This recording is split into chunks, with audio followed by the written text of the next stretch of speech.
Assalamualaikum warahmatullahi wabarakatuh. Alhamdulillah, rabbil alamin, wassalatu wassalamu ala asrofil anbiya'i wal mursalin wa ala alihi washabihi ajmain. Rabbi shrah li sadri wa yassir li amri wahlul 'uqdatam min lisani yafqahu qawli. Yang kami hormati Bapak Ibu Guru SMK Negeri 1 Ngawi yang hari ini hadir dalam kegiatan diseminasi budaya positif. Marilah kita panjatkan puji syukur kehadirat Allah Subhanahu wa taala, karena atas limpahan rahmat dan karunia-Nya lah kita masih diberikan waktu dan kesempatan serta kesehatan sehingga kita bisa berkumpul dan hadir di ruang perpustakaan SMK Negeri 1 Ngawi pada pagi hari ini. Salawat serta salam semoga senantiasa tercurah limpahkan kepada Nabi besar Muhammad Sallallahu Alaihi Wasallam yang akan senantiasa kita nantikan syafaatnya nanti di yaumul qiyamah. Amin ya rabbal alamin. Bapak Ibu yang kami hormati, pada kesempatan yang berbahagia ini izinkanlah saya memandu kegiatan pada pagi hari ini. Marilah kita buka kegiatan pada pagi hari ini dengan membaca bacaan basmalah bersama-sama. Untuk acara selanjutnya mungkin sambutan, karena mungkin sambil menunggu Bapak Kepala Sekolah untuk hadir, bisa langsung ke Bu Sri Dwi Lestari selaku CGP Angkatan 10 Kabupaten Ngawi. Pada Bu Sri Dwi Lestari kami silakan.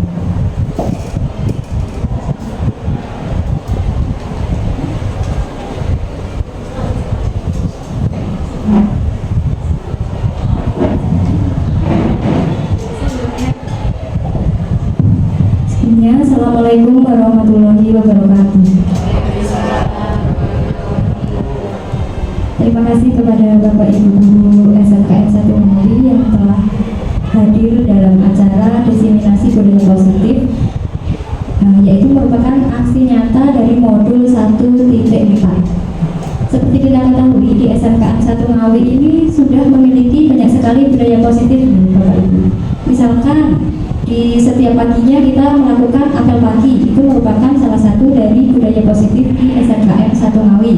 Ada juga di hari Jumat itu Jusegar, itu juga merupakan salah satu budaya positif yang kita miliki. Nah, selanjutnya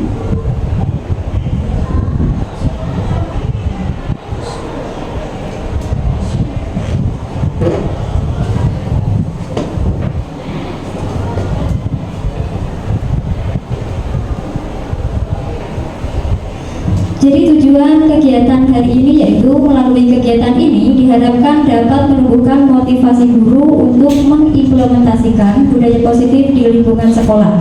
Jadi dengan kegiatan ini, diseminasi ini, setelah kegiatan ini diharapkan Bapak Ibu guru mampu menerapkan budaya positif di lingkungan sekolah kita.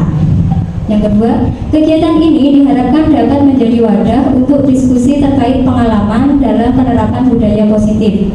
Jadi di sini saya tidak untuk menggurui, tetapi kita berdiskusi. Jadi kita saling memberikan masukan-masukan budaya positif apa yang baik untuk sekolah kita. Selanjutnya, melalui kegiatan ini diharapkan guru mampu menerapkan posisi kontrol dalam pembelajaran. Posisi kontrol itu ada sangat banyak. Saya sendiri seringnya menggunakan posisi kontrol sebagai teman. Nah, tapi saya mendapatkan kurang dampak dari posisi teman itu, yaitu siswa itu jadi kurang menghargai gitu ya.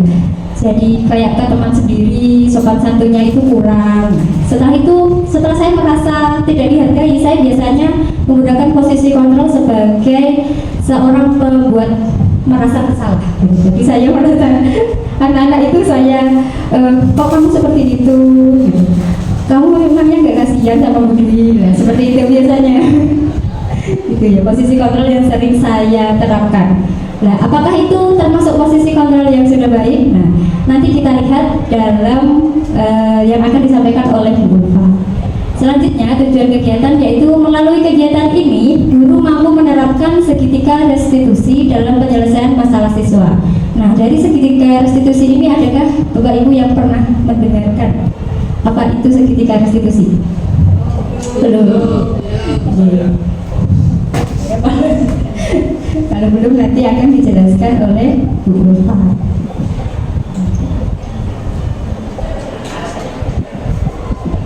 Seorang guru yang baik harus memiliki kemampuan dalam mewujudkan budaya positif di sekolah. Budaya positif tersebut dapat dijalankan dengan menerapkan konsep-konsep inti sebagai berikut.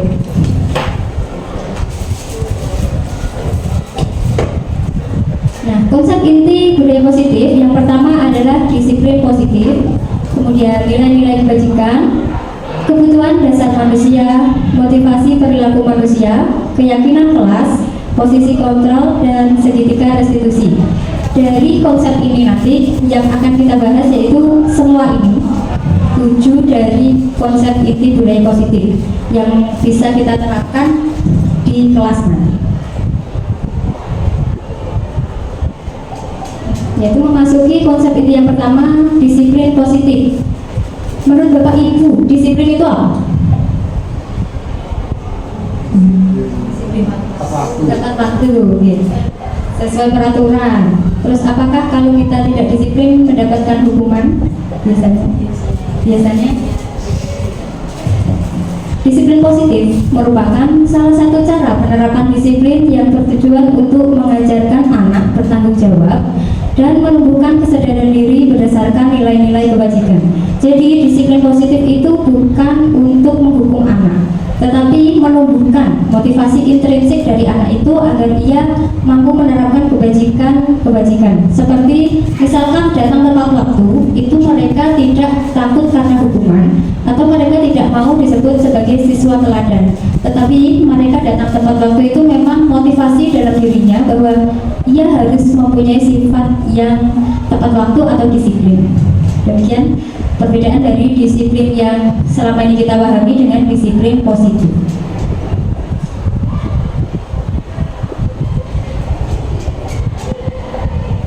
Disiplin positif lebih ke arah disiplin diri yang dapat mengontrol diri dalam melakukan segala tindakan. Jadi disiplin positif ini yang mengontrol itu kita, bukan dari luar. Ketika kita mau mengerjakan PR, misalkan siswa mengerjakan PR, itu bukan karena takut nanti kalau nggak dapat nilai, tetapi mereka memang bertanggung jawab bahwa ini adalah tugas saya, maka saya harus mengerjakan ini dan saya harus menyelesaikannya.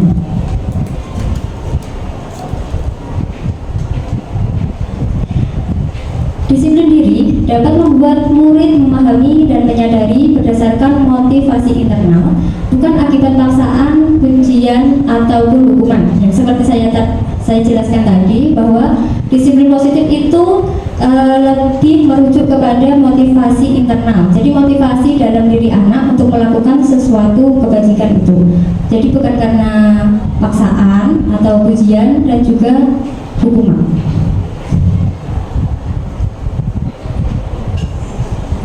Ini nilai-nilai kebajikan yang diterapkan di Indonesia. Yang pertama, profil pelajar Pancasila. Yang kedua, 5 Yes program. 9 pilar karakter. Terus petunjuk seumur hidup dan keterampilan hidup. Dan yang terakhir, proyek nilai-nilai kebajikan.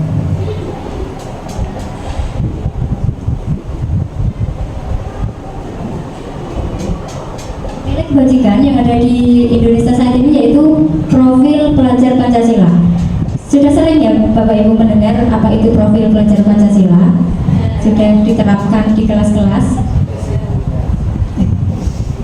Jadi perbedaan dari profil pelajar Pancasila dengan kebajikan-kebajikan universal yang lain itu di bagian apa? Beriman dan bertakwa kepada Tuhan Yang Maha Esa dan berakhlak mulia. Sepertinya kalau di luar negeri itu beriman dan bertakwa itu bukanlah hal yang utama. Nah, itu perbedaannya dengan disiplin positif yang ada di Indonesia. Kemudian siswa dapat mandiri, berkebinekaan global atau toleransi yang secara global, bergotong royong, terus kreatif dan juga bernalar kritis. Ini sudah sering ya.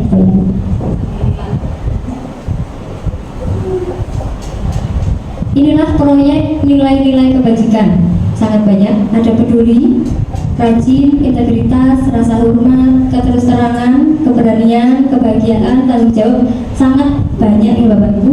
Ini seharusnya siswa kita memiliki semua nilai-nilai kebajikan ini kalau bisa. Jadi ini merupakan proyek dari disiplin positif itu yang akan kita terapkan.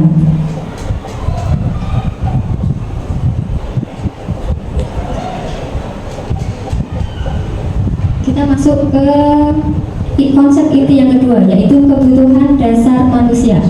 Kebutuhan dasar manusia adalah segala sesuatu yang kita lakukan untuk mendapatkan apa yang kita inginkan. Nah, contoh dari kebutuhan manusia itu apa? Makan, dan hidup, dicintai ya. Apalagi Bapak Ibu? Kesenangan.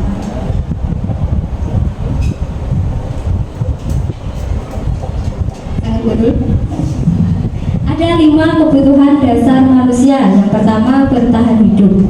Nah, di sini Bapak Ibu pernah tidak di kelas itu ada siswa yang tidur? Banyak ya. Nah, kadang kita marah atau menyuruh mereka keluar atau membiarkan saja.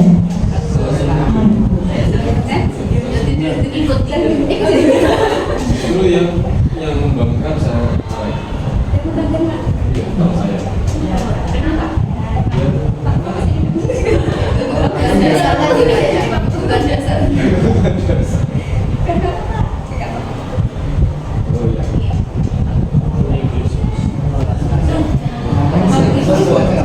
Oh iya, kalau saya terkait dengan bertahan hidup tadi, karena saya kadang-kala khusnudon aja kepada anak-anak bahwa mereka bertahan di malamnya itu harus melakukan pekerjaan atau apa. Jadi itu kalau yang putra atau yang normal-normal aja gitu. Jadi kalau mereka harus bertahan hidup dengan bekerja di malam hari, maka kalau ketiduran itu nggak apa-apa, biarin aja, asalkan mereka sudah berusaha kan mulai-mulai gitu kan. Tapi untuk perkara akhirnya jatuh tidur, nggak apa-apa, jangan biarkan. Justru yang membangunkan jangan marah itu, karena itu kenikmatan dari Allah. Nah, kita juga nggak tahu kan kalau tiba-tiba ternyata murid kita yang cewek itu ternyata ada yang sudah dewasa dini, dan kalau diketak gas terus yang di dalam kaget kan berbahaya.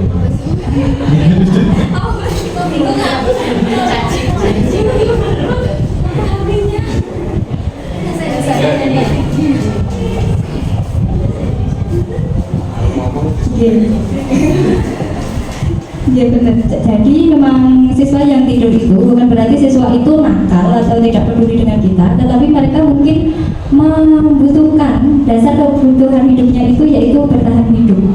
Mungkin malamnya mereka menjaga untuk orang tuanya atau bekerja sebagai apa? Maksudnya yang positif ya Bapak Ibu. Ya, maksudnya misalkan mengantar truk itu loh. Ya menjadi sopir truk, mengantar barang kemana begitu. Angkringan gitu.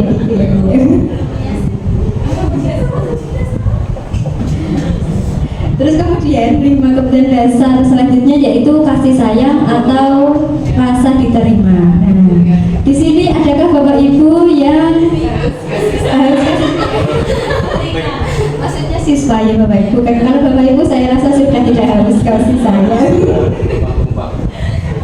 Adakah yang bisa memberikan contoh atau pengalamannya dari berarti siswa yang kasih sayangnya kurang, biasanya caper? Nah, itu ada tidak di kelasnya berarti? Dan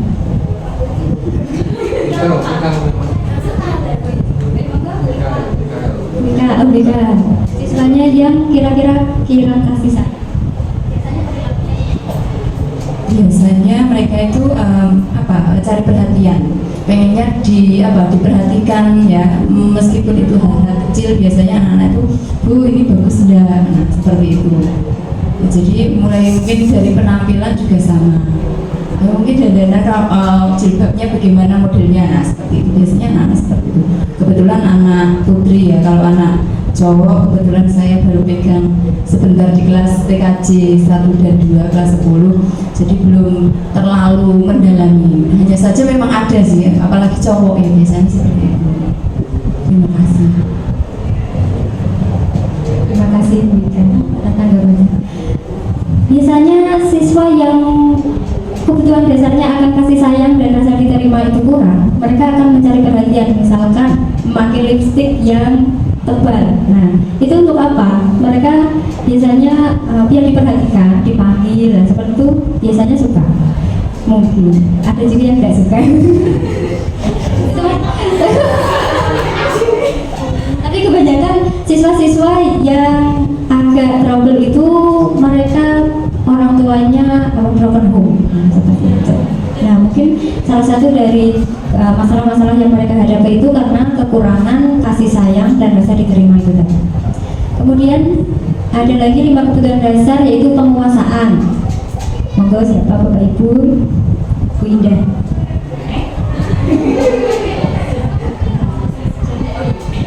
Kebutuhan dasar dari manusia yang penguasaan itu misalkan siswa yang apa? Siswa yang butuh akan pengakuan. Jadi mereka itu biasanya apa ya? Sok-sok yang gimana? Ya bisa menyuruh temannya begitu, atau mereka itu cari perhatian ke guru itu.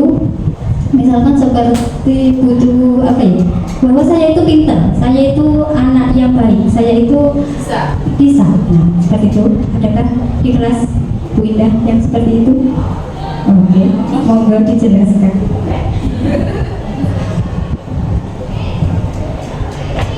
Ya, kalau untuk masalah penguasaan lebih terkadang itu anak ingin, meskipun misalnya bukan jadi pengurus kelas gitu, tapi dia tuh selalu menjadi anak number one ketika mungkin disuruh ke mana ambil buku dan seterusnya. Jadi seakan-akan dia tuh yang lebih detail untuk masalah di kelasnya, karena mungkin terkadang anak seperti itu ingin merasa diakui bahwa dia itu mampu gitu daripada teman-teman yang lain, padahal banyak juga teman yang sebenarnya ada kesempatan untuk melakukan hal itu.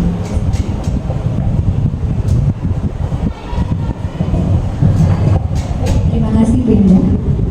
Selanjutnya kebutuhan dasar akan kebebasan. Nah, ini mungkin biasanya kalau kita menjelaskan materi, anak-anak itu ada yang ke kantin seperti itu ya. Nah, itu mungkin mereka itu bosan dengan kita. Enggak, materi kita maksudnya. Makanya mereka menghindar. Mereka ingin bebas. Mereka ingin mencari apa ya? Kesenangannya. Kebebasannya. Yang terakhir yaitu kesenangan. Nah, biasanya ada siswa itu apa ya, lari-larian di kelas itu ada, pernah tidak? Saya pernah mengalami siswa itu pakai helm gitu ya, pakai helm, terus mereka itu lari di kelas. Itu karena mereka setelah olahraga itu kan memang agak saya longgarkan, nah mereka itu pakai helm dan mereka itu lari-lari. Saya nggak tahu itu kenapa, mungkin mereka butuh kesenangan, gitu. Jadi 5 kebutuhan dasar manusia itu menjadi dasar kita bagaimana kita tidak boleh menghakimi kenapa anak itu melakukan sebuah kesalahan.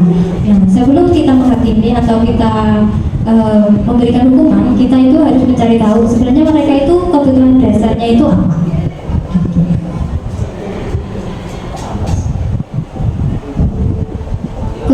Konsep inti yang selanjutnya yaitu motivasi perilaku manusia. Ini dari bukunya Diane Gosset.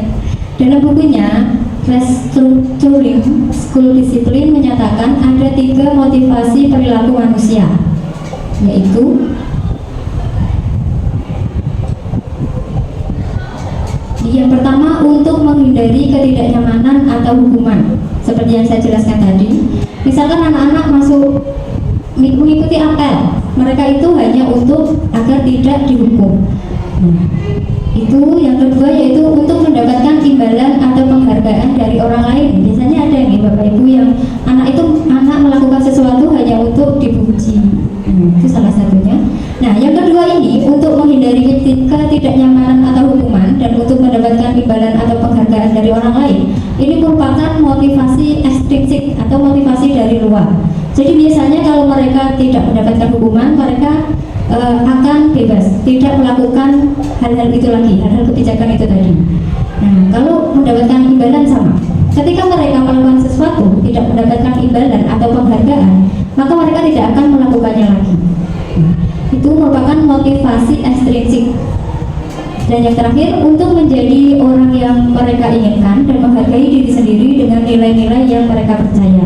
Nah, inilah yang paling penting, yaitu menumbuhkan motivasi intrinsik dalam diri siswa.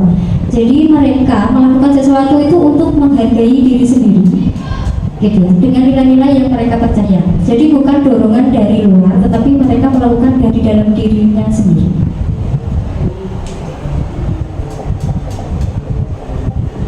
Ini ada teori identitas gagal dan identitas sukses. Hukuman, sesuatu yang menyakitkan harus terjadi.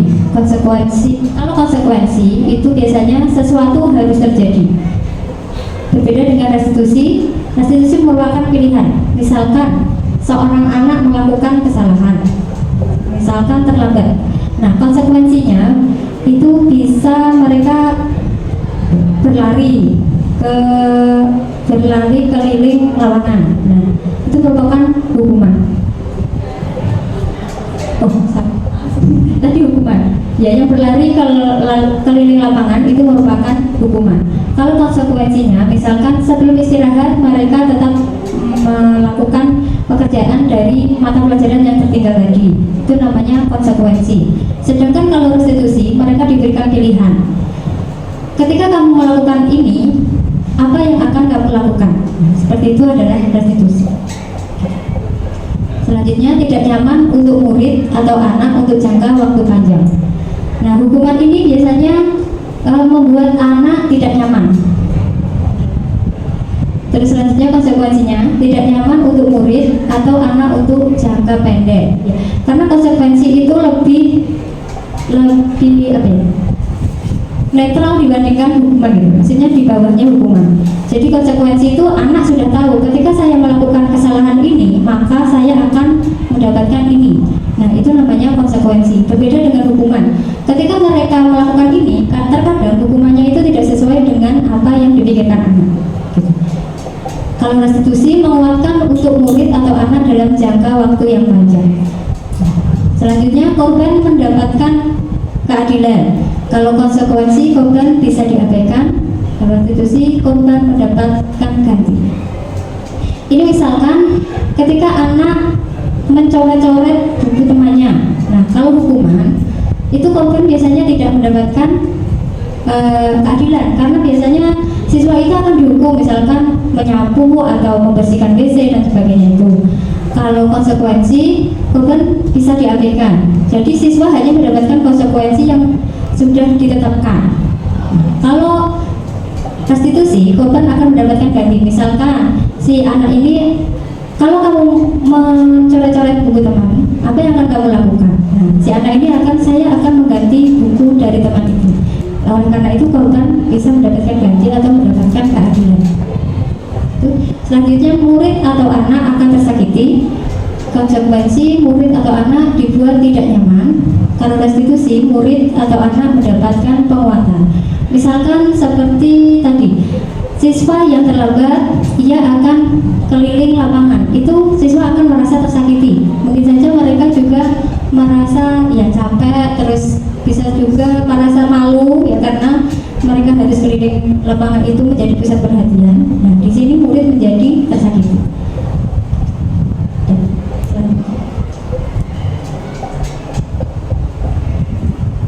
Ini Bapak Ibu, kita berdiskusi. Mencatat 100 kali di dalam buku kalimat, saya tidak akan terlambat lagi karena terlambat ke sekolah. Ini hukuman atau konsekuensi? Lanjut. Saya di mana ini? Tak ngomong sebentar gitu ya. Mengucapkan selamat datang kepada Bapak Kepala Sekolah SMK Negeri 1 Ngawi, Bapak Dr. Lamijan SPD, MSI. Untuk selanjutnya sambutan dari Bapak Kepala SMK Negeri 1 Ngawi yang terhormat Bapak Dr. Lamijan SPD, MSI, kami silakan. Diseminasi. Positif gitu ya.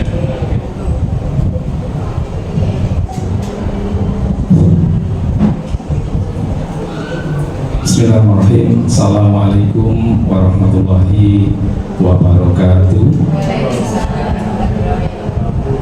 Alhamdulillahirrahmanirrahim. Wassalatu wassalamu ala asyrofil anbiya'i wal mursalin wa ala alihi washabihi ajmain, amma ba'du.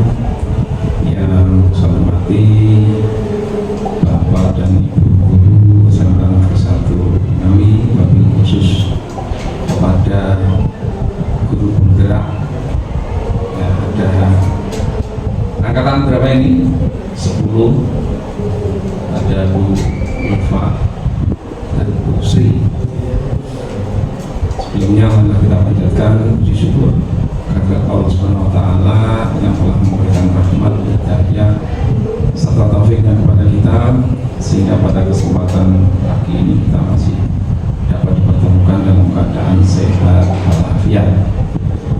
Salam serta salam adalah kita aturkan pada junjungan kita Nabi Agung Muhammad SAW yang selalu dan senantiasa kita nantikan syafaatnya besok di yaumul qiyamah.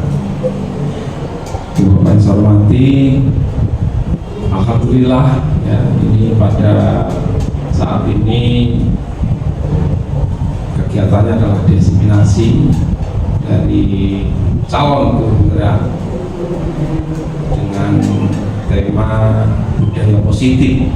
Budaya positif. Kalau kita bicara dengan budaya positif, tentu ini tidak lepas dari etika, ya, tidak lepas dari tata krama gitu ya. Ya, ini perlu kita pahami bersama. Kadang kita menuntut anak, ya, siswa kita untuk berbudaya positif, tapi kita sendiri masih jauh dari itu. Maka ada peribahasa 1000 kata itu kalah dengan sejuta arahan itu kalah dengan satu teladan. Nah, gitu loh ya. Nah, ini perlu kita renungkan bersama. Ibu saya hormati, budaya positif ini di sekolah kita alhamdulillah kalau secara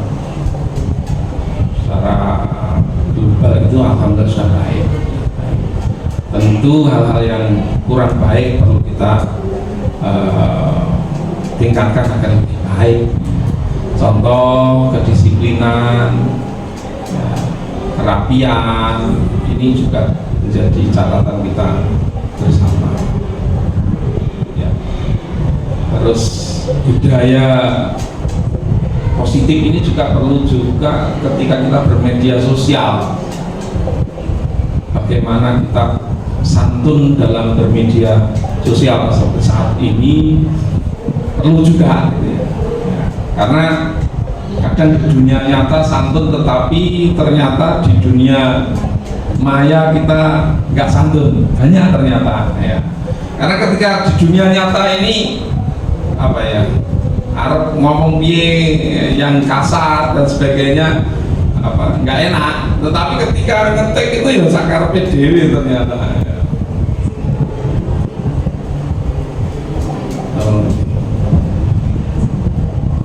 Ini perlu kita renungkan, karena di saat teknologi informasi yang luar biasa berkembang ini sudah tidak ada sekat-sekat lagi antar negara, tidak ada sekat-sekat lagi antar apa ya, kita semuanya bisa ke kita semua. Maka sekali lagi budaya positif ini tidak hanya di budaya nyata saja kita harapkan, tetapi di budaya yang maya juga perlu ditingkatkan, dibudayakan. Nah, budaya itu kan budi dan daya, budi dan daya. Ini kebiasaan-kebiasaan positif yang sudah ada tentu perlu dipertahankan. Hal-hal yang terutama itu nanti kedisiplinan. Kapan ya, mulai dari diri sendiri, istilahnya kan. Pertama mulai dari diri sendiri, yang kedua mulai saat ini, dan mulai dari hal yang kecil. 3 hal ini, mulai dari diri sendiri, mulai hari ini nggak usah nunggu sumbene, dan mulai dari hal yang kecil, nggak harus dari hal yang besar. Ini terkait dengan budaya positif. Bahkan kalau kita sebagai orang Jawa itu banyak hal yang memang ini menunjukkan ya, tata krama. Saat ini yang menjadi tantangan kita bersama untuk anak-anak generasi Z ini, Gen Z ini, tata krama ini, bahasa Jawa, anak-anak itu perlu untuk kita dorong. Mungkin perlu juga ada lomba-lomba bagaimana beretika gitu ya. Jadi kalau di bahasa di Jawa itu kan ada tingkatan-tingkatan, bagaimana dengan teman, bagaimana dengan orang yang lebih tua. Ini budaya kita, terutama budaya orang Jawa itu sudah menunjukkan sopan santun kita. Anak-anak Gen Z itu nggak bisa atau sulit untuk itu. Ini guru bahasa Jawa menjadi tantangan tersendiri ini ya.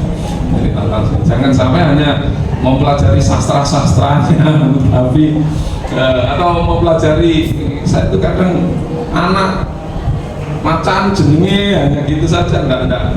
Bagaimana penerapan bahasa ini ke dunia nyata. Terus terang, kalau saya ketemu anak-anak itu bahasanya masih belum baik menurut saya ya. Bukan berarti nek gak iso basa pakai bahasa Indonesia ini justru sebenarnya lama-lama bahasa Jawa ini akan hilang gitu. Ya baik, tetapi mau dikemanakan nanti yang bahasa Jawa ini nanti? Nek gak iso bahasa Jawa ya kan bahasa Indonesia ya benar saat itu saja, tetapi jangan sampai nanti justru bahasa Jawanya yang hilang lama-lama. Ya nek iso yo pakai bahasa Jawa yang kromo inggil, moko itu yang untuk siapa ya, dan sebagainya. Ini jadi tantangan kita bersama. Jangankan anak-anak, guru saja masih ada yang demikian. Kata nggih, gurunya harus kerasa basa ya. Boten nggih Pak. Ya ora kudoro. Jangan piye bunyi ngomong. Kalau tak kundur ya nggak pas sebenarnya. Sampean terus hal-hal yang seperti itu menjadi catatan kita bersama. Karena bahasa itu menunjukkan bangsa kan. Jangan sampai berarti di bangsa ini sopo gitu ya. Bukan bangsa dalam arti negara, tetapi bangsa itu menunjukkan bagaimana orang tersebut sebenarnya seperti apa gitu. Itu ada loh yang waktu lebih siram. Nah, itu sebenarnya kan kita itu memang ngatain ya. Pasti darlo lah, itu juga nggak pas. Ketoknya wapi, tetapi itu nggak pas gitu loh, nggak pas. Ketoknya wapi. Lah hal-hal semacam ini mungkin ada koordinator P5 juga di sini bisa berkolaborasi. Ada guru-guru bahasa Jawa untuk bagaimana penerapan ini yang sekarang mengalami degradasi menurut saya. Anak-anak Gen Z itu orang tuanya juga bangga ketika itu menggunakan bahasa Indonesia. Nanti anak saya juga demikian. Saya nggak bisa loh ya. Ini tantangan tersendiri mungkin bagi kita, bagaimana mengajarkan budaya positif, terutama bahasa. Bahasa ini juga penting saya kira di dalam menerapkan budaya positif. Banyak hal kalau di sini penjenengan lihat budaya positif itu yang mungkin bisa saya sampaikan. Selamat untuk berdesiminasi pada calon guru penggerak. Semoga nanti sukses, lancar kegiatannya. Saya selalu mendukung apapun yang dilakukan oleh Bapak Ibu guru semuanya, terutama guru penggerak ini, guru penggerak. Mau tidak mau, suka tidak suka, guru penggerak ini menjadi salah satu kegiatan yang dalam tanda kutip anak emas gitu kayak oleh kementerian ini ya. Karena apa-apa ya, guru penggerak ya. Bagi yang belum mengikuti guru penggerak, silahkan ikut pada kegiatan guru penggerak ini. Sukses untuk kita semua. Ini yang bisa saya sampaikan. Akhirul kalam berkata, Assalamualaikum warahmatullahi wabarakatuh.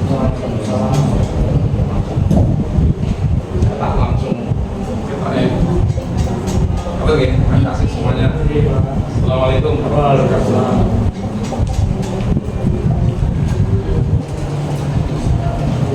Sambutan selanjutnya adalah sambutan dari Bapak Suryana selaku wakil kurikulum. Pada wajar saya bersedia.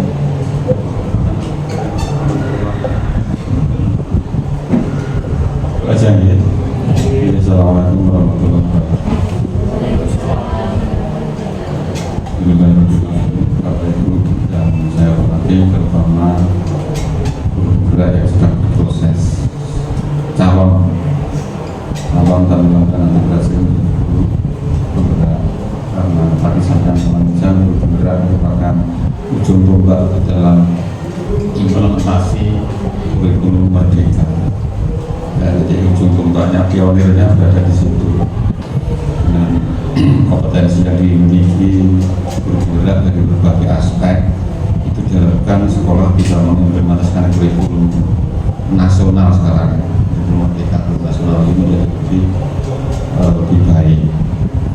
Maka semakin banyak sekolah itu mempunyai guru penggerak, harapannya adalah hakikat daripada kurikulum yang digemburkan dan didemo-demokan saat ini bisa terimplementasikan di sekolah dari berbagai aspek.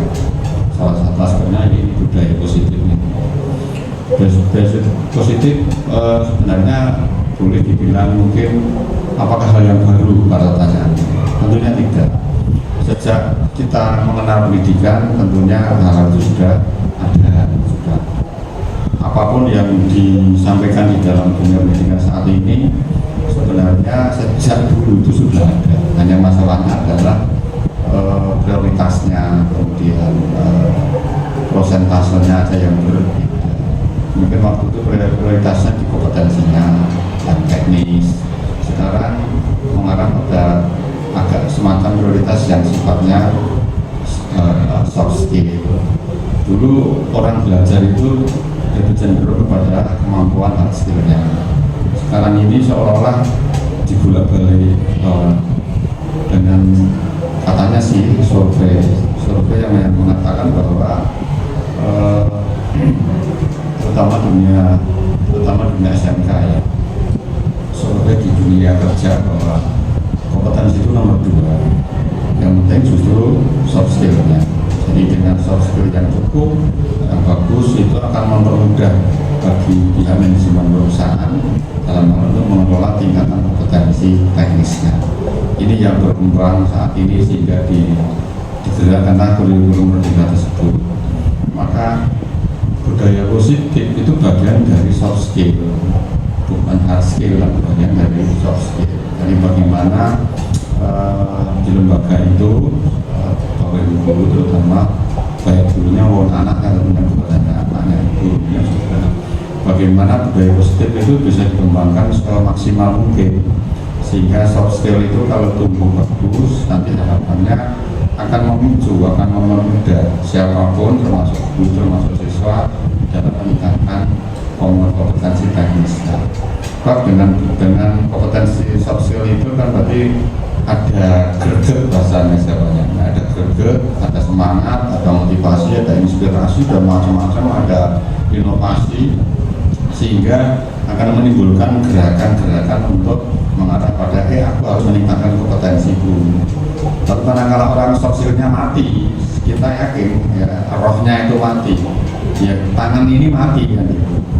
Jadi pada tubuh itu soft skill itu berada di brain sama di hati kau, di hati kau, perasaan hati kau. Kan manusia itu di kolbu ya, cipta rasa karsa, nah itu ya cipta rasa karsa. Jadi mungkin karsa orang itu, karsa seseorang yang dalamnya adalah motorik itu akan berkembang manakala cipta dan rasanya tumbuh. Seseorang kalau cipta rasanya nggak tumbuh, pasti tangannya akan berhenti kan. Dari aktivitas motorik orang kan dipengaruhi itu. Maka mengembangkan cipta itu daya cipta, daya pikir, daya nalar, daya kritis itu penting banget. Dan kedua juga menciptakan rasa. Jadi mengembangkan rasa ini kan nuansa kebatinan seseorang untuk bisa berkasih sayang, saling memiliki, bahkan kalau jelek membenci atau rasa membenci itu kan perasaan ya, tidak ada membenci kok otak itu enggak ada. Masa mau membenci mau dipikir-pikir pakai otak kan, tapi hati yang bisa. Beda dengan analisis permasalahan, problem solving itu pasti menggunakan otak kita, brain kita yang dibicara. Jadi budaya positif adalah perpaduan dari cipta rasa itu untuk mewujudkan sebuah tindakan positif. Maka kepada Bapak Ibu, saya selaku kurikulum hanya mendukung bahwa tindakan budaya positif di sekolah ini memang sesuatu bukan hal baru sebenarnya, sesuatu yang perlu harus ditumbuhkan dan dikembangkan, dan kalau perlu ya jenengan wujudkan dalam bentuk apa begitu. Mungkin budaya senyum kan sudah merupakan bagian daripada budaya positif ya. Jadi 5S. Anak-anak kita lemah di situ kayaknya. Ketemu gurunya selider tadi. Ya kan?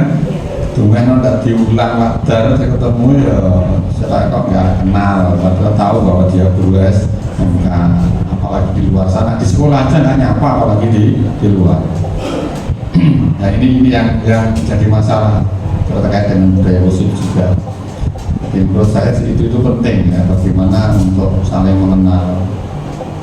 Walaupun kalau menjadi warga SMK, meskipun tidak ngajar ya, misalkan juga itu Pak guru gitu ya, kan kolaborasi sekolah itu bukan hanya yang ngajar di kelas. Ini yang perlu ditumbuhkan kepada anak-anak. Senyum sapa, yang berarti sapa di situ.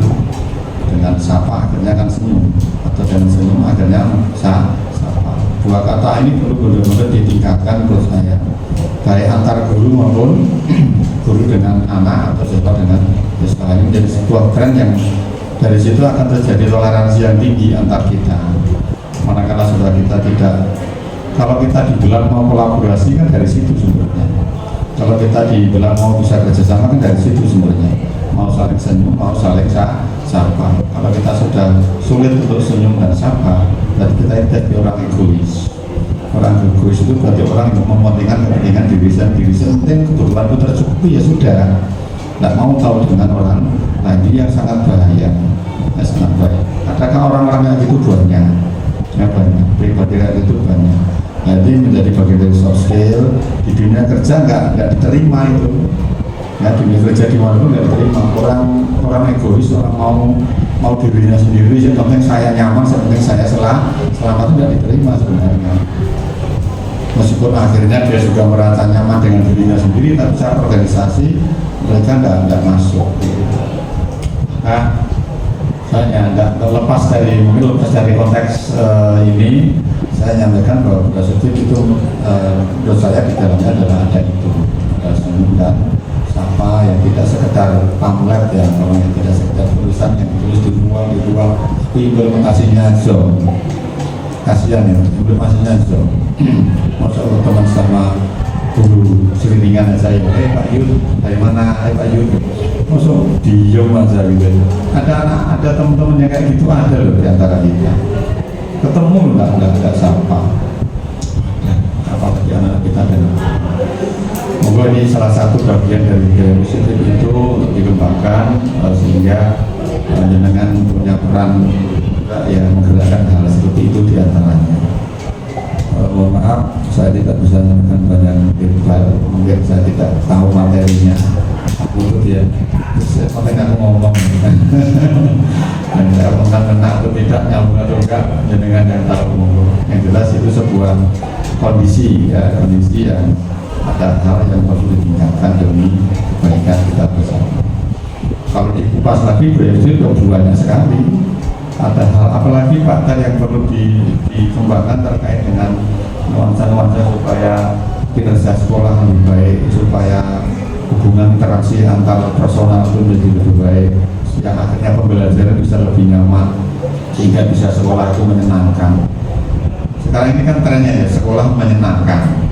Bahkan sekarang anak tahu sekolah harus senang. Ya, tidak boleh sekolah susah, tidak boleh sekolah kok susah. Bahkan ada yang bilang, tidak usah mikir biaya sekolah itu, yang penting senang sekolahnya. Sekolah bagaimana menciptakan budaya positif dengan sekolah menyenangkan itu. Ya, tantangannya apakah sekolahnya kan harus tempatnya luas kan? Tempat kecil apa? Memang ada kok orang di dalam. Karena tindakan-tindakan di dalamnya tidak kondusif. Tapi sekolah yang kecil, sekolah lewat, sekolah di dalamnya menyenangkan. Ibarat sebuah keluarga yang bahagia itu seperti apa? Apa keluarga yang mobilnya 8, rumahnya besar, ringga? Apakah orang jalannya mesti bahagia? Belum tentu. Ternyata tidur makan nggak enak misalnya, karena banyak tekanan dari orang tuanya misalnya, karena anaknya banyak pergaulan tidak bagus dengan orang tuanya, nggak nyenyak tidur sehingga kebahagiaannya hilang. Justru keluarga yang barangkali pas-pasan, rumah biasa, kamar cuma satu, juga tidur biasa di lantai bareng-bareng, itu banyak yang bahagia, makan dengan enaknya, ya kan? Jadi ukurannya seperti ini. Ya Pak Putut itu makan enak. Jadi gitu. Jadi mari kita kembangkan pemahaman kepada semua pihak, pada anak-anak, bahwa kondisi itu harus dinikmati, ya. Tidak harus semua harus tertutupi dengan kondisi ya. Tapi bagaimana kita mengembangkan budaya positif bahwa dengan kondisi yang ada itu kita bisa nyaman, sehingga bisa senang. Nah, menyenangkan itu harus ditumbuhkan. Ya, gurunya harus menyenangkan. Jangan jadi guru-guru yang tidak menyenangkan. Guru menyenangkan apakah harus memberi 9? Kan enggak. Ada loh anak itu diberi pas sudah senang. Kan dia yang dari diri. Ada anak diberi 9 juga nggak senang. Kenapa? Loh aku kok 9? Kaget. Rasa nggak mau diberi 9. Nah, menumbuhkan penyadaran diri bahwa kompetensi yang dimiliki itu sesuai dengan apa yang dia peroleh. Ini luar biasa, dan ini menjadi budaya yang perlu dikembangkan juga. Oke, nanti Bapak Ibu, mudah-mudahan bermanfaat yang saya sampaikan. Terima kasih. Assalamualaikum warahmatullahi wabarakatuh.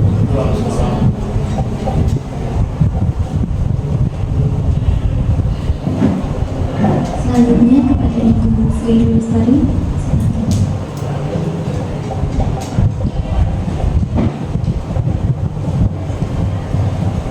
Terima kasih kepada Bapak Saudara yang sudah memberikan sambutan. Materinya nyambung Pak dengan yang kami sampaikan di sini, yaitu mengenai budaya positif. Sangat nyambung sesuai alur. Kemudian saya akan melanjutkan yang tadi ya Bapak Ibu. Mencatat 100 kali di dalam buku kalimat, saya tidak akan terlambat lagi karena terlambat ke sekolah. Hukuman atau konsekuensi? Hukuman. Oke. Ada yang bisa mengomentari kenapa ini hukuman? Karena sudah ditentukan. Sudah juga. Ya, tulisannya harus ikut. Oke. Di sini termasuk nanti jawabannya nanti. Baik, lanjut. Lari mengelilingi lapangan basket 2 kali karena terlambat hadir di sekolah, hukuman atau konsekuensi? Selanjutnya, murid diminta untuk push up 15 kali karena tidak menggunakan masker ke sekolah. Lanjut, menggantikan kertas tugas teman yang telah dicoret-coret, hukuman atau konsekuensi? Konsekuensi. Lanjutkan, membersihkan tumpahan air di meja tulis karena tersenggol pada saat belajar. Lanjutnya, murid disuruh untuk tidak mengenakan sepatu seharian di sekolah karena tidak mengenakan sepatu hitam.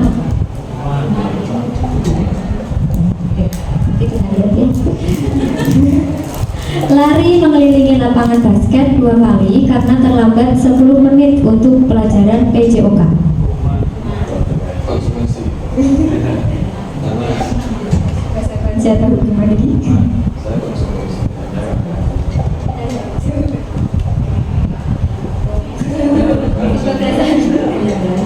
Ya. Nomor 1 yaitu hukuman.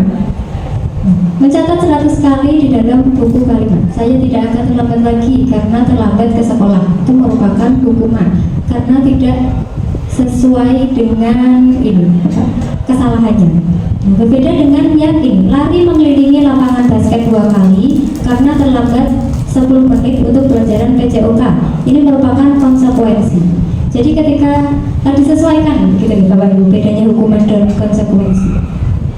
Demikian. Disimulasi selanjutnya akan dilanjutkan oleh Ibu Ulama.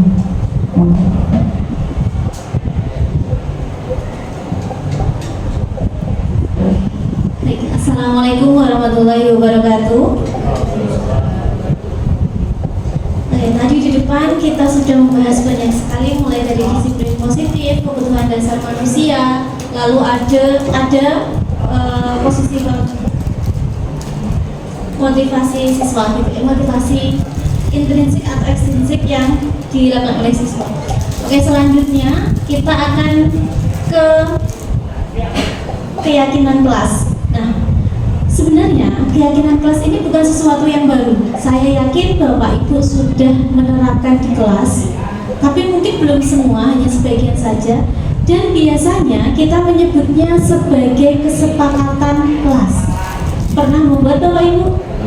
Ya, biasanya kalau saya biasanya di awal semester itu akan membuat kesepakatan dengan anak. Misalnya di dalam kelas dilarang membawa HP, atau boleh menggunakan HP ketika ada pelajaran tertentu yang memang saya mengharuskan mereka menggunakan HP. Kalau tidak, berarti HP harus dikumpulkan di depan, misalnya seperti itu. Atau mengumpulkan tugas tepat waktu dan seterusnya. Nah, lalu apa bedanya dengan keyakinan kelas gitu ya? Mengapa kok keyakinan kelas itu bukan peraturan kelas saja? Kenapa disebutnya sebagai sebuah keyakinan gitu, bukan peraturan?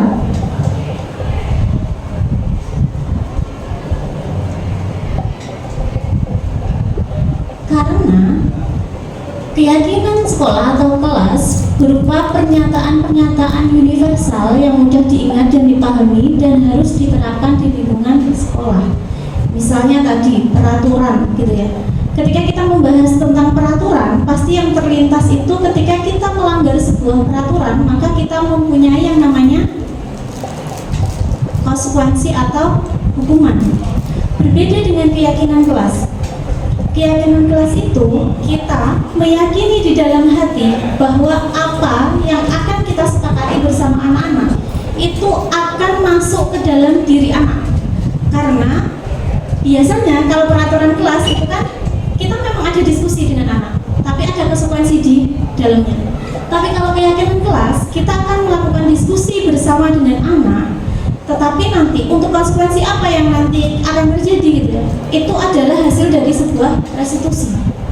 Restitusi itu apa nanti di belakang kita bahas gitu ya. Jadi bedanya lagi peraturan kelas dengan keyakinan kelas adalah penggunaan bahasa. Bahasa yang digunakan dalam keyakinan kelas adalah bahasa positif gitu ya. Jadi kalau dilarang itu bahasa positif atau negatif? Negatif. Nah, bagaimana agar itu menjadi bahasa positif gitu ya? Berarti misalnya dilarang datang terlambat gitu ya. Nah, itu bisa diubah dengan kata-kata datang tepat waktu, betul, Bu Maulida gitu ya.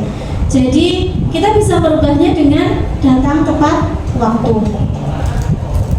Diharapkan gitu ya, keyakinan kelas ini tidak seperti peraturan yang mana ketika datang terlambat maka dia harus ada konsekuensi atau hukuman yang mengikuti gitu ya, seperti mungkin lari dan seterusnya. Tapi kalau keyakinan kelas, dia menyadari kenapa saya harus datang tepat waktu, karena saya ingin menghargai diri saya sendiri agar saya bisa datang tepat waktu, dan saya juga menghargai guru saya menghargai teman-teman saya agar pelajaran bisa berjalan dengan lancar, agar saya tidak ditunggu-tunggu orang lain dan seterusnya. Nah, jadi penanaman seperti itu yang diharapkan ada dalam keyakinan kelas.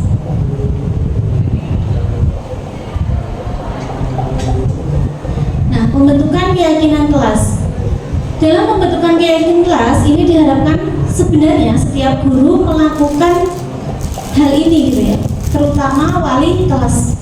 Jadi wali kelas terhadap kelas yang diampu atau murid yang diampu di dalam kelasnya melakukan yang namanya pembentukan keyakinan kelas. Nah, keyakinan kelas lebih bersifat abstrak daripada peraturan yang lebih rinci dan konkret karena ada konsekuensi di belakangnya tadi gitu ya kalau peraturan. Yang kedua, keyakinan kelas berupa pernyataan-pernyataan universal yang mudah diingat oleh anak. Misalnya datang terlambat, itu kan tidak terlalu panjang ya. Jadi anak ingat, oh iya, saya harus datang terlambat dan seterusnya. Lalu pernyataan keyakinan kelas senantiasa dibuat dalam bentuk positif gitu ya, tidak boleh negatif. Keyakinan kelas hendaknya tidak terlalu banyak sehingga mudah diingat dan dipahami oleh semua warga kelas. Misalnya cukup 5, 6 gitu ya, jangan sampai 20, 15, 30 ya nanti anak lupa, oh jadi keyakinan kelas itu apa ya gitu. Jadi lebih simple gitu ya. Keyakinan kelas sebaiknya sesuatu yang dapat diterapkan di lingkungan tersebut. Jadi disesuaikan dengan kondisi anak dan kondisi sekolah masing-masing gitu ya. Semua warga kelas hendaknya ikut berkontribusi dalam pembuatan keyakinan kelas lewat kegiatan curah pendapat. Jadi keyakinan kelas itu bukan kita yang membuat, tapi hasil diskusi atau curah pendapat kita bersama dengan murid gitu ya. Jadi tidak satu pihak, kalau peraturan itu kan bisa dari kita untuk murid gitu ya. Nah, ini ada proses yang namanya diskusi antara guru atau wali murid dengan muridnya gitu. Lalu bersedia meninjau kembali keyakinan kelas dari waktu ke waktu, karena yang namanya sekolah gitu ya atau zaman itu kan selalu berubah. Jadi kadang yang kita terapkan sekarang itu akan berbeda dengan tahun depan dan tahun depannya lagi. Jadi perlu adanya peninjauan kembali. Nah, selanjutnya saya punya contoh keyakinan kelas yang sudah saya terapkan di kelas 11 MP1 gitu ya. Jadi silakan ditonton karena ini videonya cukup lama gitu ya. Nanti mungkin akan saya percepat gitu.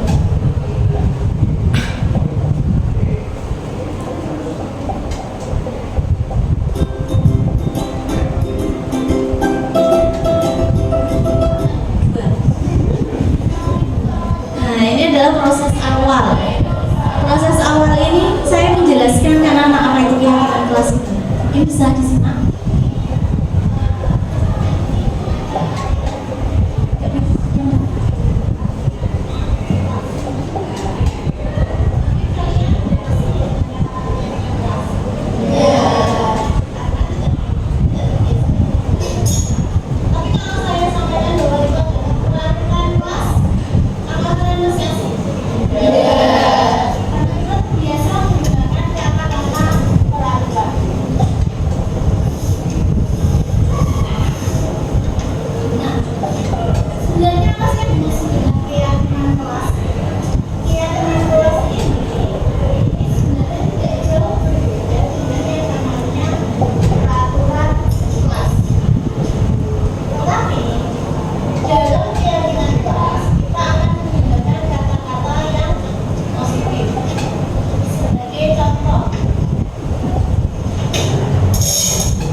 Saya juga nggak bisa dipercepat lagi.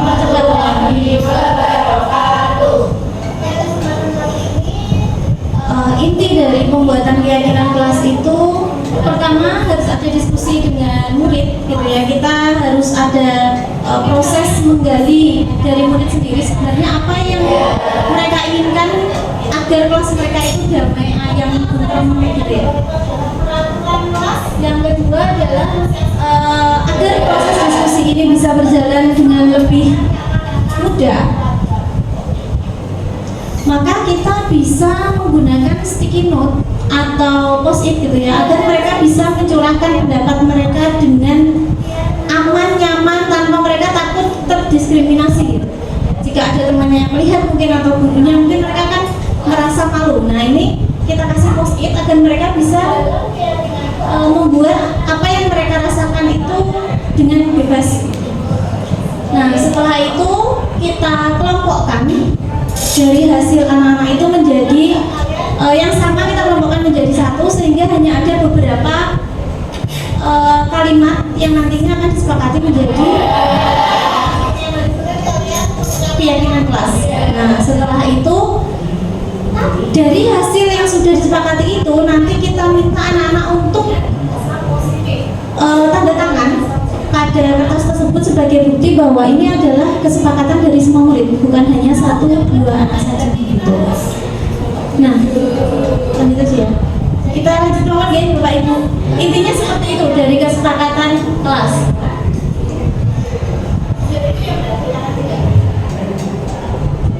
Nah, kita masuk ke yang selanjutnya yaitu posisi kontrol guru. Diary Gosen dalam buku Restructuring School Discipline, benar atau tidak ini bacanya Pak Putu, guru bahasa Inggris, gitu ya. Pada tahun 1998 ternyata sudah sangat lama sekali, gitu ya. Mengumumkan bahwa ada 5 posisi kontrol yang diterapkan seorang guru, orang tua ataupun atasan dalam melakukan kontrol. Nah, seperti yang Bu Dwi sampaikan di depan tadi sebenarnya. Kalau Bu Dwi kan seringnya tadi posisi teman ya, sehingga mendapatkan dampak negatif, beliaunya tidak begitu dihargai oleh murid. Lalu setelah posisi teman dirasa agak cocok ini, ya sudah, saya berubah menjadi posisi membuat rasa bersalah. Jadi nggak kasihan sama Bu Dwi, nanti kalau Bu Dwi dimarahin gimana, dan seterusnya. Itu adalah salah satu bentuk dari membuat rasa bersalah. Nah, sebenarnya 5 posisi kontrol itu apa aja gitu ya? Yaitu ada sebagai penghukum, yang kedua sebagai pembuat merasa bersalah, yang ketiga sebagai teman, yang keempat itu sebagai pemantau, dan yang terakhir itu sebagai manajer. Nah, penghukum itu sering sekali kita temui gitu ya. Jadi, kamu telat, sekarang juga silakan keliling lapangan. Nah, biasanya yang seperti ini bagian depan, bagian satpam dan seterusnya gitu kan ya. Nah, tapi saya ternyata juga salah satu pelaku gitu ya, pelaku dalam guru sebagai penghukum. Nah, tanpa kita sadari, ternyata kadang kita juga posisinya sebagai penghukum gitu ya, kita berada di sini gitu. Yang kedua adalah membuat rasa bersalah seperti tadi. Kamu nggak kasihan sama Bu Ulfa? Nanti kalau Bu Ulfa dimarahin Pak Kepala gimana? Jangan rame-rame ya. Nah, sebenarnya kita bilang seperti itu biasa saja. Ternyata itu adalah posisi kontrol sebagai membuat rasa bersalah. Nah, selama ini mungkin kita menerapkan ini, tapi kita nggak tahu ya. Oh, ternyata gitu. Nah, yang ketiga yaitu sebagai teman. Sebagai teman itu biasanya, udah tenang saja, nanti nggak apa-apa, saya yang akan menghadap ke mana gitu ya. Jadi kita lebih menganggap anak itu atau murid itu sebagai teman kita, sehingga kita cenderung melindungi seperti itu. Ternyata dampaknya juga kurang baik. Ketika kita melakukan hal seperti itu, lalu karena kelamaan anak menganggap kita sebagai bestie gitu ya, sehingga ya sudah akhirnya tata krama dan yang lainnya itu memudar. Yang keempat adalah sebagai pemantau. Nah, pemantau ini biasanya kita diikuti dengan konsekuensi di belakangnya. Jadi misalnya kamu telat masuk, berarti nanti istirahat 10 menit kamu harus di dalam kelas untuk melanjutkan pekerjaan yang belum kamu selesaikan, misalnya seperti itu. Nah, itu adalah pemantau. Jadi kita melihat nih, oh anak ini telat, berarti anak ini nanti punya konsekuensi ini. Lalu yang terakhir yaitu sebagai manajer. Nah, sebagai manajer ini bagaimana gitu ya? Kita bertindak sebagai manajer. Jadi ketika anak melakukan sebuah kesalahan atau murid melakukan sebuah kesalahan, kita akan berdiskusi bersama. Kita panggil anak itu, kita tanyai mengapa dan seterusnya. Lalu kita cari penyelesaian secara bersama-sama. Jadi anak itu tidak merasa bahwa oh aku yang untuk hukuman karena ini enggak, tapi dia merasa oh karena saya melakukan kesalahan ini maka saya harus melakukan perbaikan dengan cara ini. Nah, itu harus tumbuh dari diri anak sendiri, gitu ya. Nah, terus posisi yang paling baik yang mana? Adalah posisi yang terakhir. Tapi walaupun itu paling baik gitu ya, mungkin sedikit demi sedikit kita bisa melakukannya.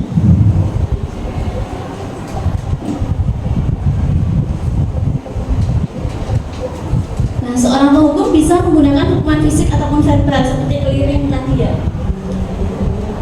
Selanjutnya pembuat rasa bersalah ini biasanya hening, lembut seperti itu, tapi ternyata ya itu tadi dia membuat murid itu merasa tidak nyaman seperti itu.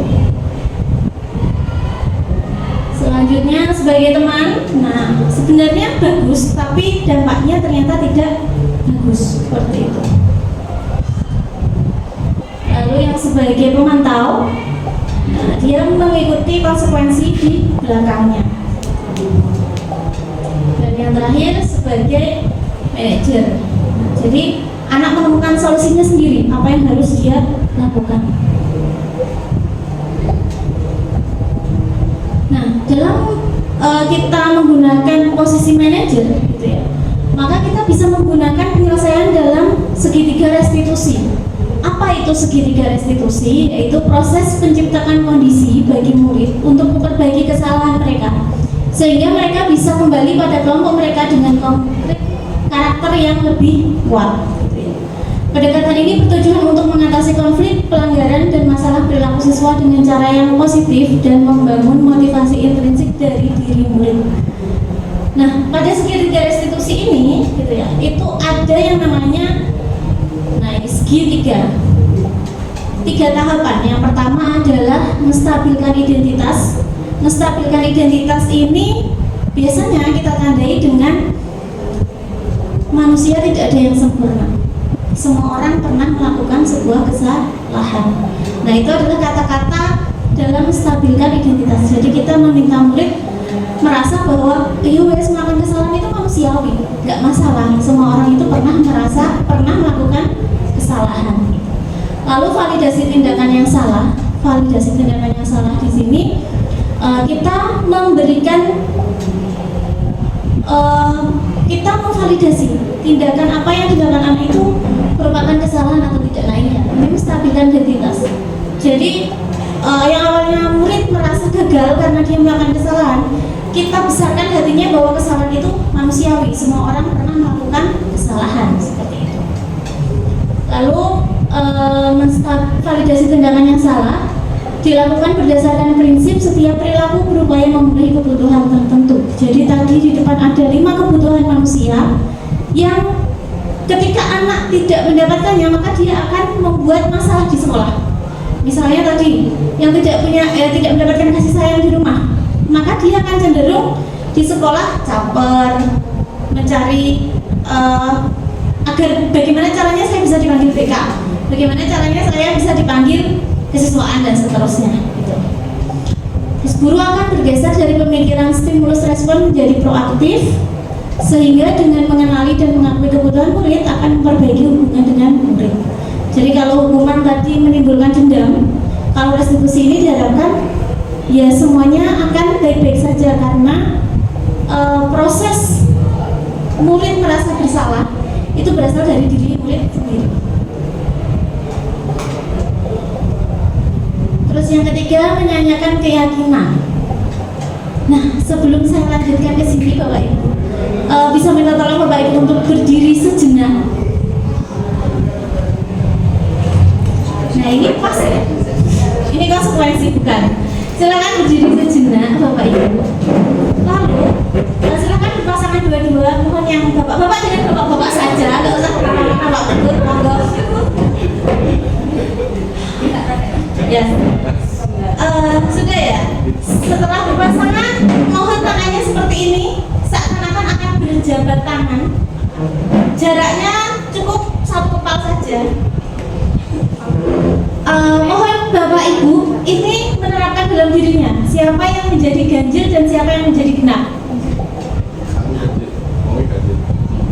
Ya, ingat-ingat ya ganjil genap. Nah, setelah itu nanti ketika saya bilang ganjil, berarti yang ganjil itu menangkap yang genap. Jangan Pak, pasangannya sendiri, jangan pasangan orang lain. Jadi kalau saya bilang ganjil, berarti yang ganjil menangkap yang genap. Nangkep Pak, nangkep. Jangan di sebelah Pak, nanti kalau sampai sini gimana? Jadi diingatkan Bapak Ibu jenengan ganjil atau genap. 10 belum Pak, dikali nanti hasilnya berapa? Aku yang kalah sama mau dia. 10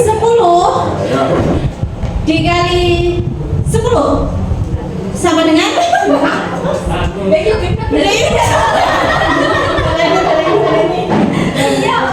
ya udah ganjil genap aja deh ya. Oke. Nanti kata-kata terakhir yang saya sampaikan berarti itu yang harus ditangkap gitu ya. Ganjil genap, ganjil genap, ganjil genap, ganjil. Pak Yudi marah sekali.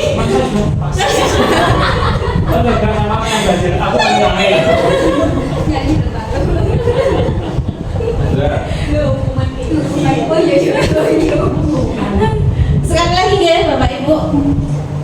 Ganjil genap, ganjil genap, ganjil genap, ganjil.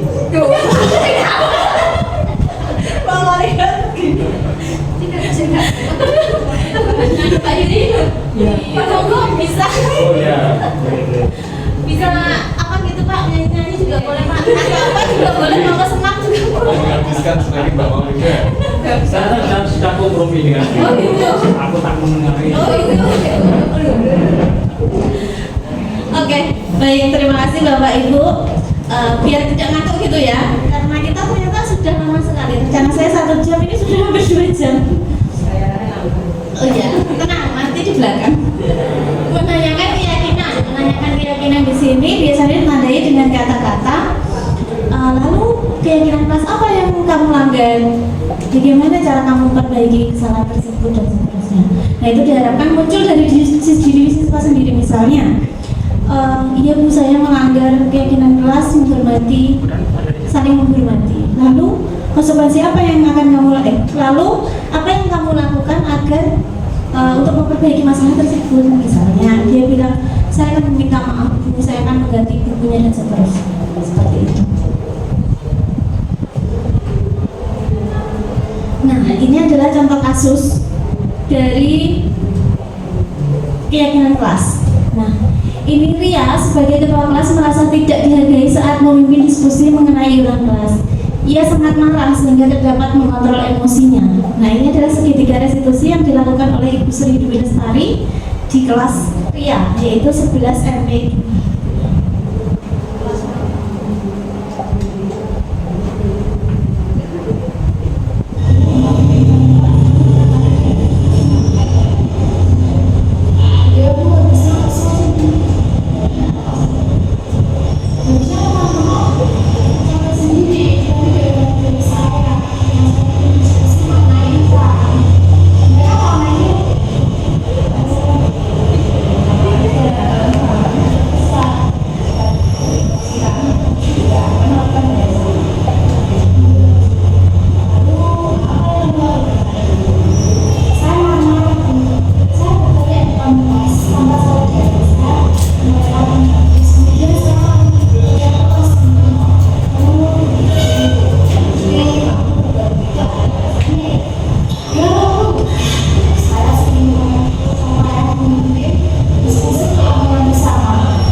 teman.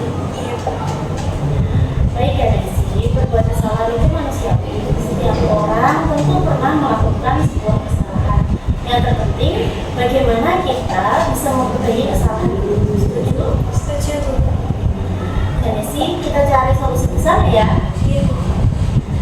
Desi sering bolos ke sekolah tentu ada alasannya. Kenapa sih Desi sering bolos di pelajaran tertentu? Karena saya tidak pakai pelajaran itu bukunya galak. Jadi saya lebih baik membolos di kantin. Oh begitu. Kalau sering bolos, sesuai nggak dengan keyakinan kelas yang telah kita sepakati? Tidak. Menurutmu, keyakinan kelas apa yang telah kamu langgar? Disiplin dan menghargai guru. Menurutmu, disiplin dan menghargai guru itu penting tidak sih bagi kamu? Penting, Bu. Dengan disiplin, saya tidak akan ketinggalan materi pelajaran kelas. Dengan menghargai, saya akan lebih bisa beradaptasi dengan setiap karakter guru. Iya, betul itu. Dengan tidak ketinggalan materi, itu pekerjaan kita juga tidak akan menumpuk dan dapat beradaptasi itu juga sangat penting loh. Nantinya ketika kamu hidup di masyarakat, banyak sesuatu yang tidak sesuai dengan harapan kita. Iya Bu, saya menyesal sudah sering bolos. Saya mohon maaf karena saya sudah pelajaran dan kembali di kantin. Iya Desi, sikap yang sangat baik dengan menyadari kesalahan dan meminta maaf. Apa yang akan kamu lakukan agar tidak berbuat atau tidak bolos lagi ketika jam pelajaran berikutnya Desi? Saya akan belajar ya. Nanti saya akan minta tugas tambahan untuk belajar ketinggalan pelajaran saya. Saya juga akan berjanji untuk tidak bolos lagi. Baik ya Desi, kamu sudah menemukan solusi dan Ibu akan bekerja. Dan ini adalah part terakhir pada eksaminasi yang kami lakukan. Semoga gitu ya, diharapkan nanti kita bisa menjadi guru yang bisa menerapkan segitiga diskusi dengan posisi kontrol kita. Nah ini tanggapan dari Desi terkait dengan yang saya lakukan. Dari kelas IPA 1. Terima kasih Bu Guru, saya senang sekali diajak diskusi sehingga saya dapat menemukan solusi dari permasalahan saya. Saya tidak akan bolos pelajaran lagi dan saya akan berusaha untuk beradaptasi. Terima kasih.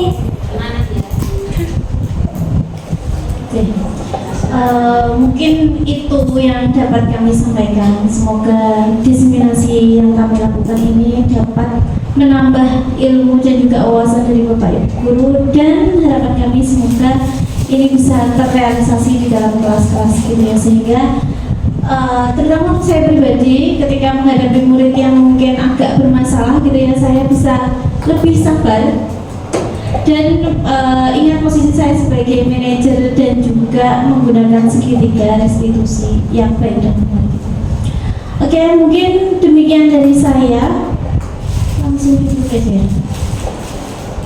Oh iya, kepada Bapak Ibu, mungkin ada pertanyaan atau mungkin kritik dan saran yang membangun bagi kami berdua. Monggo, saya persilakan.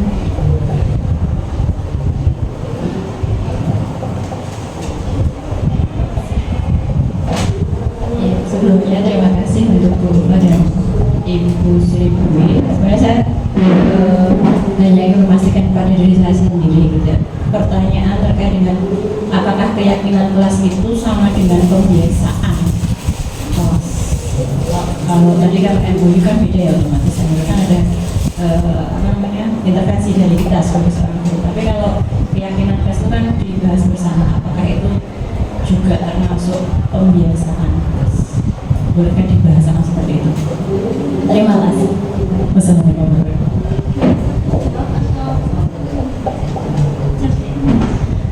Oke, keyakinan kelas dan pembiasaan kelas apakah itu sama gitu ya? Diharapkan dengan adanya kita membuat keyakinan kelas itu menjadi sebuah kebiasaan yang dianut anak di dalam kelas. Bukan hanya di dalam kelas sebenarnya. Diharapkan ini menjadi salah satu karakter anak yang nantinya tercermin dalam profil pelajar Pancasila gitu ya.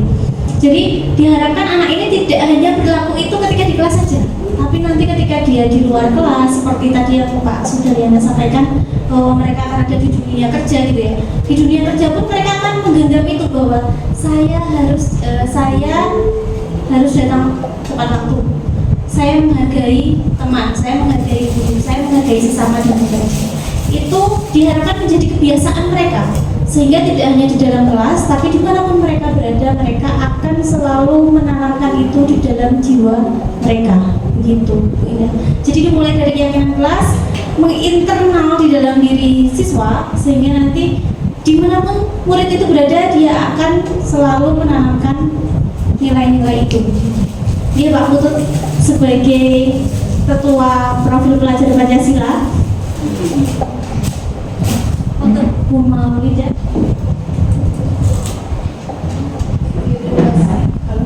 Terima kasih Bu Ulfa dan Bu Lili atas penjelasannya. Kemarin kita habis ini ada rapat dinas. Nah itu ada beberapa masalah disampaikan oleh Bu Guru, masalahnya terkait anak-anak yang misalnya nggak masuk bahkan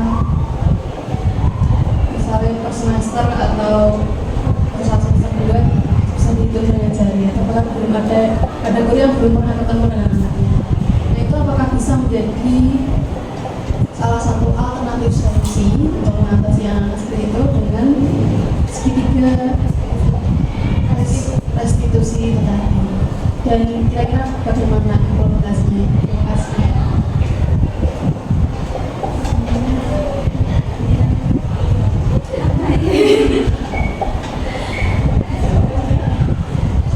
Baik, seperti kemarin ya kita ada rapat dinas, ternyata kita temui banyak sekali anak kita, tidak banyak sebenarnya, dari sekian ribu anak ini hanya segelintir, tapi ternyata ini menjadi sebuah sebuah poin tersendiri bagi kita. Ternyata dari sekian anak didik kita ada beberapa yang bermasalah, bahkan ada yang belum ketemu sama gurunya sama sekali gitu kan. Nah itu kan menjadi miris.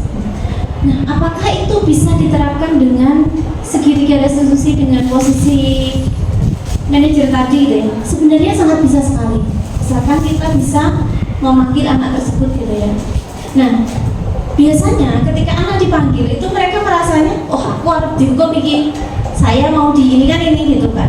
Nah, bagaimana caranya agar anak itu ketika kita panggil dia merasa nyaman? Jadi kalau di dalam segitiga restitusi sebagai manajer itu kita seperti menstabilkan identitas anak itu terlebih dahulu.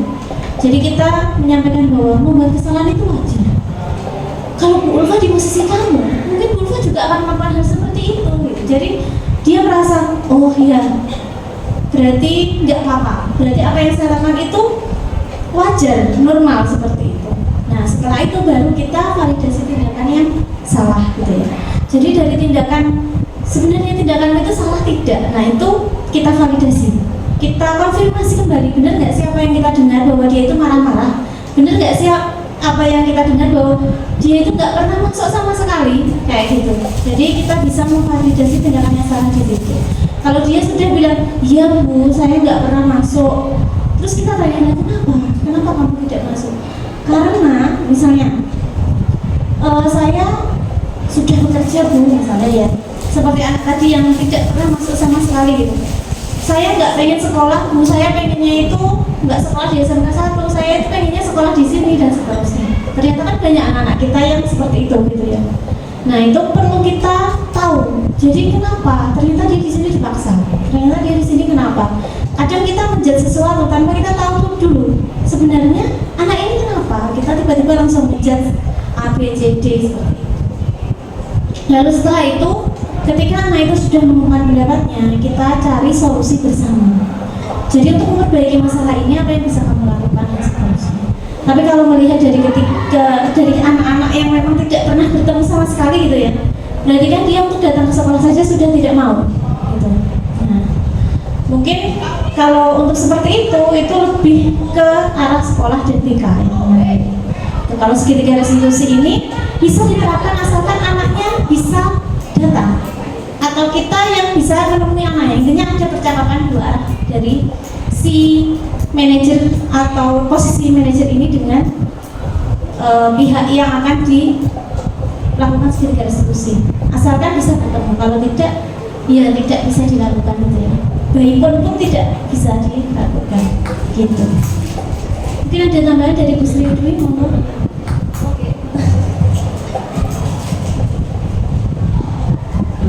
Saya mau tanya tadi, saya kan sudah agak tua nih ceritanya, jadi sudah kemampuan membaca, maksudnya yang terupdate saya kurang begitu ini ya. Dan istilah-istilah banyak yang baru. Saya tertarik dengan istilah disiplin positif tadi. Ya. Berarti terus kemudian tadi yang disebutkan selama ini kalau ada hukuman dan sebagainya itu kan disiplin saja. Tadi nggak disebutkan soalnya, kata Bu Dwi katanya hanya disiplin gitu aja. Nah kira-kira adakah disiplin negatif gitu maksud saya? Jadi ada 3 jenis disiplin. Ya kalau ada positif berarti ada negatif kan? Gitu. Berarti apakah disiplin selama ini itu berarti disiplin negatif gitu maksud saya? Ya meskipun sama-sama tujuannya kalau disiplin yang biasa kan tujuannya baik, caranya yang dari eksternal. Itu penanggapan saya. Kalau disiplin positif tujuannya baik, caranya lebih ke internal. Nah, disiplin negatif itu apakah ada? Terima kasih.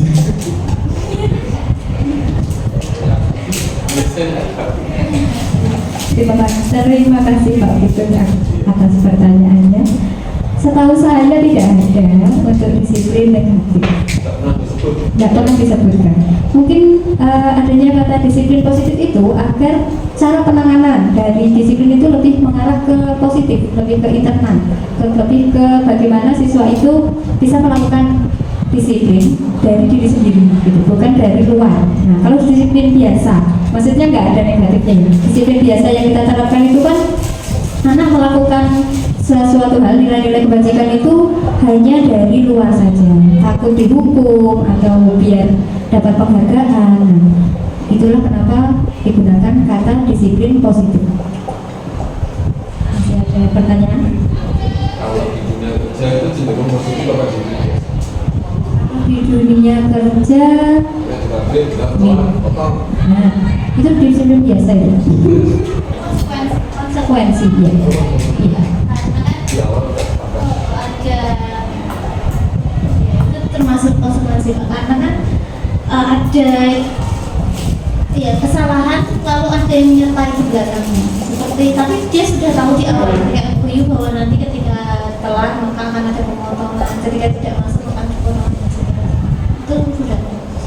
Kalau disiplin positif gitu ya, itu mungkin agak susah ketika diterapkan di misalnya kayak perusahaan dan seterusnya gitu ya. Karena perusahaan sebenarnya ya memang harus ada hitam di atas putih untuk menjaga karyawan agar berperilaku sesuai dengan yang diharapkan di sebuah perusahaan. Misal tindakan itu nggak boleh dulu gitu ya. Ya, seksualisasi nggak boleh dulu loh Pak. Jadi di hotel dulu saya waktu ada saya melakukan pemagangan itu ternyata resepsionis hotel itu tidak boleh duduk. Jadi dari mulai mereka itu ganti shift itu jam 8 sampai nanti mereka pulang sekitar jam 4 itu ya udah mereka berdiri di belakang ini.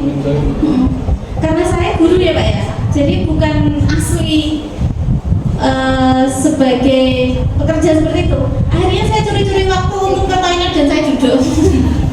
Karena saya nggak kuat Pak, harus berdiri dari pagi sampai ini. Tapi karena mereka mungkin terbiasa juga, jadi mereka ya fine-fine aja gitu.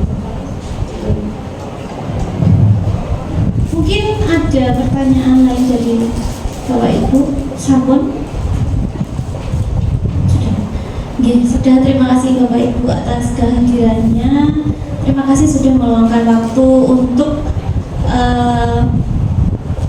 berada di sini gitu ya. Semoga apa yang kita pelajari bermanfaat. Mohon maaf jika ada mungkin salah kata atau tindakan atau ucapan dari kami berdua. Sebelum kita akhiri, nanti minta tolong untuk kita berfoto di depan deh. Sebagai ya tidak apa-apa karena kan memang banyak kegiatan gitu ya di sekolah kita, dan alhamdulillah tadi di awal beliau juga sudah hadir. walaupun tidak bisa menemani sampai akhir tapi tidak apa-apa, yang penting kegiatan diseminasi sudah terselenggara dengan lancar. Terima kasih Bapak Ibu untuk partisipasinya. Monggo kita foto di depan.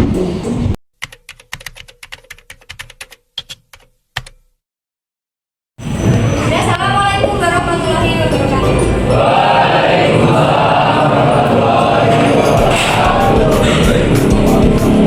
Hari ini kita akan membuat sebuah keyakinan kelas. Kalian tahu apa keyakinan kelas? Kalau peraturan kelas tahu atau tidak? Keyakinan kelas itu hampir sama dengan peraturan kelas, tapi kalau keyakinan kelas itu berdasarkan pendapat dari umat yang anggota di kelas. Berbeda dengan peraturan. Kalau peraturan itu sudah dibuat dari atasan dan kalian yang menjalankan. Misalkan hari ini harus memakai baju hitam, gitu ya. Kalau kalian nggak memakai baju hitam, maka kalian sudah tercuma. Itu yang namanya peraturan. Beda dengan keyakinan. Keyakinan itu apa yang kalian yakini. Jadi nanti kalian membuat sebuah keyakinan kelas. Misalkan saling menghormati. Terus kalau tidak boleh mencopet, itu apa? Keyakinan atau peraturan? Keyakinan itu tidak boleh menggunakan kata negasi seperti tidak, jangan. Nanti kalian tidak boleh menggunakan kata tidak dan benar. Kalau tidak boleh mencopet, itu apa? Kebalikannya dari itu. Berarti harus jujur. Itu pilih ya, jujur. Saling menghormati. Tidak boleh bermain game. Itu apa namanya? Peraturan enggak. Itu menjadi keyakinan. Juga menjadi. Ayo, kita membuat tidak boleh ngegame saat pelajaran. Itu harusnya tidak menjadi. Misal sama hargai. Jadi kalau ada orang bicara ya kalian sekarang tak bagikan tentang ini.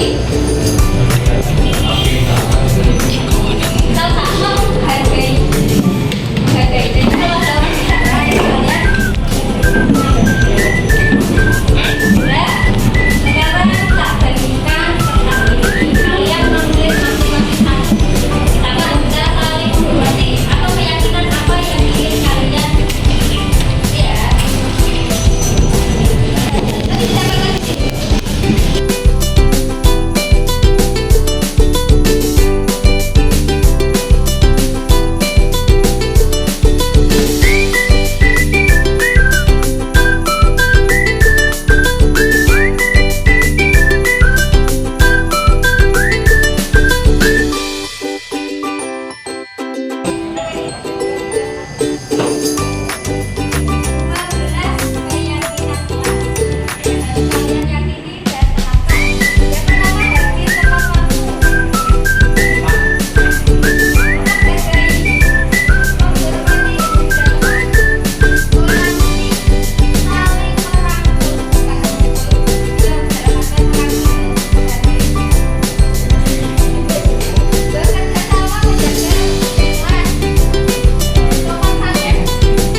kita akan di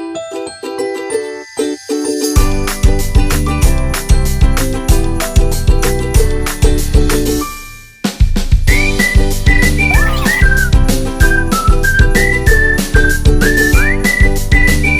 Assalamualaikum warahmatullahi wabarakatuh. Perkenalkan, nama saya Gading Arasatya Wardana dari kelas 11 TWI 1. Perasaan saya setelah membuat keyakinan kelas adalah senang dan bangga karena keyakinan kelas dibuat untuk menyatukan opini satu kelas. Menurut saya pembuatan keyakinan kelas sangat penting karena dapat menyatukan beberapa opini dari satu kelas. Terima kasih. Wassalamualaikum warahmatullahi wabarakatuh. Assalamualaikum warahmatullahi wabarakatuh. Saya Abel Hamzah Bila dari kelas 11 TOI 1. Perasaan saya saat membuat keyakinan kelas merasa senang dan bangga karena dengan adanya keyakinan kelas diharapkan mampu mewujudkan nilai Pancasila.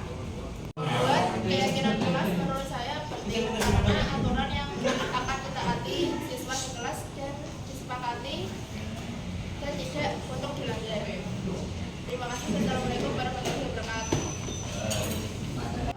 Assalamualaikum warahmatullahi wabarakatuh. Perkenalkan, nama saya Ali Masyan Mahmudi dari kelas 11 teori 1. Perasaan saya membuat keyakinan kelas adalah senang karena seru.